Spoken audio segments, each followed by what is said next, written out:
Big boss Marathi season 6च्या घरातून राखी सावंत लवकरच बाहेर जाणार आहे असं मी का म्हणतोय जाणून घेऊया या व्हिडिओमधून.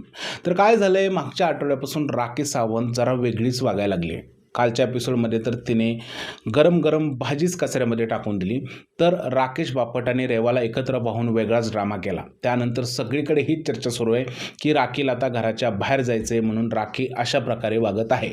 खरं तर राखी सावंत ही 15 दिवसासाठीच घरामध्ये आली होती अशा प्रकारची चर्चा सोशल मीडियावरती होती. पण राखी सावंत घरामध्ये आली आणि ती आत्तापर्यंत टिकून आहे आणि राखीमुळेच हा सीझनसुद्धा चाललेला आहे.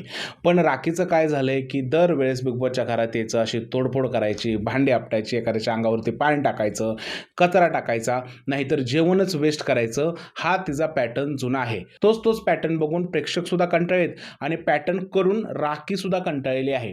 त्यामुळे राखीच्या चेहऱ्यावरती असे हावभाव दिसतात की आता बास, मला या सगळ्या गोष्टी करायच्या नाही आहेत. काल तर राखी सावंत बोलली की मी जोपर्यंत कॉन्टेंट देत नाही तोपर्यंत ही लोक दिसत पण नाही आहेत. मी ड्रामा केला तर सगळे लोक एकत्र होतात तेव्हाच दिसतात. हे सगळे नल्ले कंटेस्टंट आहेत. याचा अर्थ काय, rakhi big boss Marathi season 6 एकटीच्या खांद्यावर पेलवत आहे आणि तिला हे दिसतंय की माझा खांदा आता अवघडलाय आणि तो खांदा कधीही तुटू शकतो. म्हणून राखी सावंत सध्या या विचारात दिसते की मला घराच्या बाहेर जायचंय. खरं तर राखीला जर का घराच्या बाहेर काढलं तर राहिलेले 30-40 दिवससुद्धा बघणं कठीण होणार आहे. पण राखीचं सध्याचं वागणं बघून हेच दिसतंय की राखीला घरामध्ये राहायचं नाही आहे. तुम्हाला काय वाटतंय, राखी असा ड्रामा करून घराच्या बाहेर जायचा विचार करते का? प्लीज मला कमेंटमध्ये सांगा. व्हिडिओ आवडला असेल तर त्याला लाईक करा, शेअर करा, चॅनलला सबस्क्राईब करायला विसरू नका. भेटूया पुढच्या व्हिडिओमध्ये. तोपर्यंत जय हिंद, जय महाराष्ट्र आणि भारत माता की जय.